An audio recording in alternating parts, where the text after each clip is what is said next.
Hello, I am Yuvimin Lumidao, one of the presenting authors of this study titled Campus Voices, University Students' Awareness of Gender-Based Violence Against Women, Girls, and Children. So initiatives to promote women empowerment have been carried out across the globe. Lamentably, despite these efforts, females continue to experience various types of gender-based violence and discrimination. So what is gender-based violence or GBV? It is any form of violence inflicted upon an individual or a collective based on their actual biological sex, perceived sexuality, gender, and gender identity. It consists of threats of violence, manipulation, coercion, and infliction of sexual, physical, emotional, or psychological and economic damage. Clearly, it is a dense violation of human rights and a potentially lethal concern for health and safety. GBV affects both females and males. However, majority of individuals who encounter these types of violence are the females. So the more specific types of GBV include violence against women or VAW and violence against women and girls or VAW-G.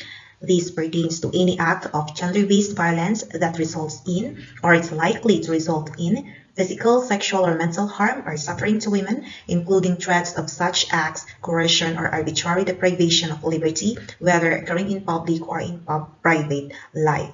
So related studies have used VOW and VOWG synonymously, and in the current undertaking, the researchers also made use of GBV, VOW, and VOWG synonymously, since literature presented that women and girls are the ones who commonly experience GBV. So the forms of GBV include physical violence, which encompasses all hostile actions included here, which may result to severe injuries or even death among women and girls. Psychological, emotional, or mental violence. It is said that every type of violence possesses a psychological component, as its foundation is the intention to inflict harm upon another individual's honor and dignity. So under this, we have the isolation of women from their loved ones, demeaning or humiliating them, imposing financial limitations, and the like. Sexual violence covers forced sexual intercourse using physical force, threats, intimidation, and even the forced participation in demeaning sexual practices, the denial of the use of contraceptives, or taking precautions against sexually transmitted illnesses. And the socioeconomic violence is the fourth form. It is said that women are often denied opportunities necessary for economic viability and social protection, and that they are frequently assigned risky and low-paying jobs, and that they continue to face challenges in health and nutrition brought about by some cultural practices. So this is true in some particular cultures. So GBV, VOW, and VOWG are considered a severe global human rights violation and health issue, and this impacts everyone in 3 or 30% of women in their lifetime, with 27% of women from 15 to 39 years of age who have been in a romantic partnership, disclosing that they have experienced physical and or sexual assault from their intimate partners, and 6% of women shared that they experienced sexual assault at the hands of individuals who are not their intimate partners. So our country practices a patriarchal culture. So traditionally, males were tasked as the breadwinners and decision makers, and the females were given the task to be domestic managers. So changes have occurred over time, resulting to an increased recognition of women's rights. However, aspects of the traditional structures continue to persist. And so the government have been coming up with many initiatives in order to promote gender equality. We have the creation of Republic Act 9262, or Anti-Violence Against Women and Their Children, and the launching of many gender and development programs that include the observance of the annual 18-day campaign to end VOC, and the celebration of Women's Month, and many others. So the efforts of the government to foster gender equality is anchored on the Sustainable Development Goal, or SDG number 5, which is gender equality. So despite the aforementioned efforts, the report of the Philippine Statistics Authority in 2018 disclosed that 26% of Filipino women aged 15 to 39 were victims of physical, sexual, and emotional violence. And during the COVID-19 pandemic, GBV occurrences escalated. So there were reports from women and girls who were assaulted by their intimate partners.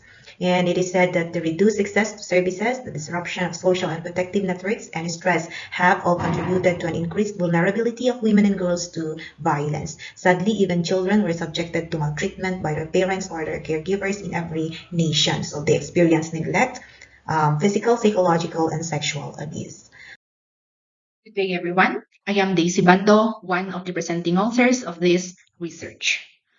And I'll continue with the presentation.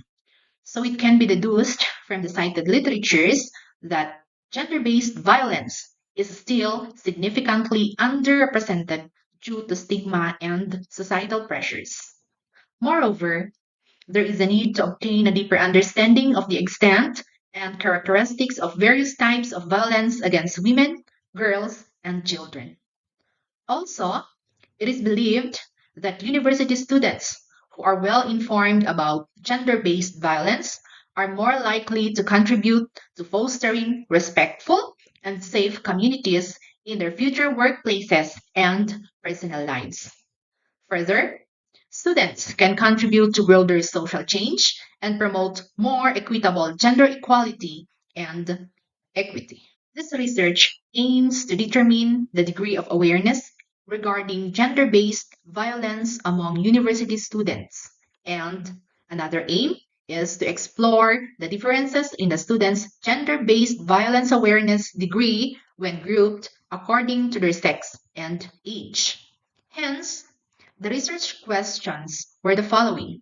First, what is the extent of gender based violence awareness among university students? And second, are there significant differences in the extent of gender based violence awareness among university students in terms of sex and age? In order to attain the research aim and answer the research questions, a quantitative approach was employed, particularly descriptive survey method. So the collected data were analyzed using descriptive and inferential statistics.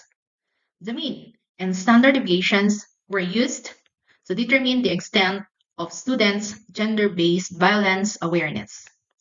The data was used to compare the differences in gender-based violence awareness when the students were grouped according to sex. Likewise, analysis of variance was used regarding the student's age.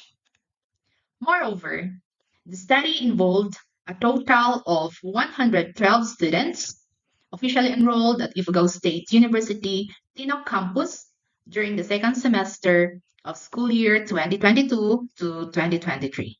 The students involved here included freshman to senior levels, all of whom were of legal age of 18 and above. A self-developed questionnaire comprised of 30 items was used in the study.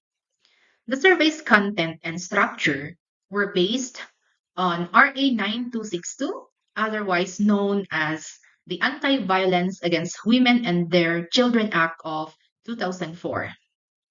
The different forms of gender-based violence present in the literatures were also included. Then the different violence and abuses in the survey were also based on the reported cases from the locality's police station. The questionnaire was evaluated by three experts in VAUSI, including a police officer handling GAD cases and also social workers. The computed validity coefficient was 0.94 using ICANN's validity coefficient, and this indicates that the questionnaire items were valid. A pilot test involving 30 students from a different university campus was also conducted, and the results showed that the questionnaire items were reliable with an overall Cranbach's alpha of 0.982, which shows excellent internal consistency of the questionnaire items. Meanwhile, to measure the students' gender-based violence awareness, this section used a 4-point Likert scale wherein 4 denotes that the student is extremely aware and 3 denotes that the student is moderately aware. 2 shows that the student is slightly aware, while 1 denotes that the student is not at all aware of the gender-based violence listed. The researchers presented the study and sought approval from the university's Ethics Review Committee. The conduct of the study committed to upholding the highest ethical standards to ensure the well-being and the rights of the students involved. The approval from the university was requested, and informed consent was also obtained from all of those students involved in the study, clearly outlining the purpose of the study, procedures involved, potential risks, and the right to withdraw at any point without facing negative consequences. The students involved were also assured of the confidentiality and anonymity of their data. All efforts were made to secure and protect the participants' sensitive information. The study was conducted in compliance with relevant laws and regulations and the university's research protocol. Good day, everyone. I am Peter Paul Canuto, one of the presenting authors for this study, and I'm going to continue with our presentation. First, among the results indicated that the university students were extremely aware of all the forms of gender-based violence. That is, they were extremely aware of physical violence, sexual violence, psychological violence, and socioeconomic violence. Further, the results also indicate that the university students were more aware of physical violence compared to sexual violence, followed by psychological and then socioeconomic violence.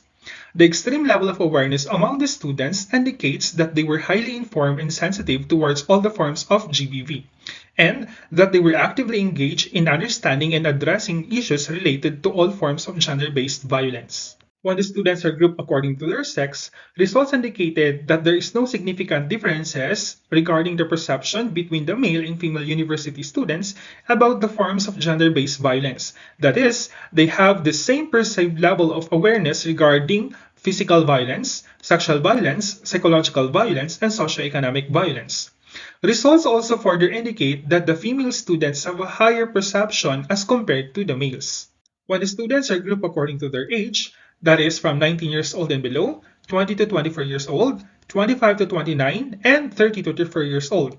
Results indicated that there is no significant differences on the perceptions across the age brackets towards physical violence, psychological violence, and socioeconomic violence. There is a significant difference among the age brackets towards the perception of sexual violence.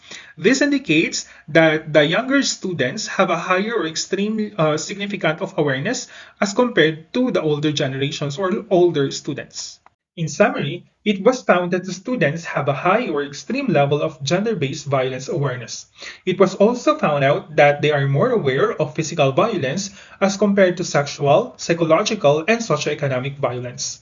It was also found that there was no significant differences when the students are grouped according to their sex and that they have the same level of perception between the male and female students. Generally, there were no significant differences in the extent of the GBV awareness among the students when they are grouped according to their age. The conduct of the study had some limitations as well. 1. The study only involved a small number of student participants and does not represent a larger population. 2. Other demographic profiles of the students were not included, such as their year level and course programs. And the third one, the acts of violence in the study were based on the specific societal and cultural context based in the Philippines, which may not be applicable to populations with different societal and cultural norms and practices. For the impacts and significance of the study, a study on the awareness of the gender-based violence among university students holds significant importance as it can serve as foundational tool for shaping effective preventive strategies, support systems, and university-wide interventions.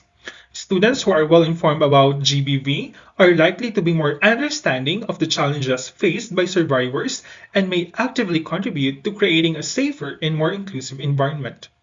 Understanding the students' population awareness of GBV provides crucial insights for developing targeted educational programs that can foster a culture of consent, respect, and gender equality. Additionally, the researchers hope that this study can inform educational institutions about the gaps in knowledge and areas requiring emphasis, enabling them to implement proactive measures to prevent gender-based violence, to ensure early intervention, and provide necessary support for victims. And lastly, enhancing awareness among university students contributes to creating a safer and more inclusive university environment, fostering a collective commitment to combating gender based violence and promoting a culture of mutual respect and well being. And here are the references that we used in the conduct of our study. Once again, I am Peter Paul Canuto, and my co-authors are Miss Daisy Bando and Miss Yuvimin Lumidao. And we have shared our study regarding campus voices, university students' awareness of gender-based violence against women, girls, and children. Thank you very much.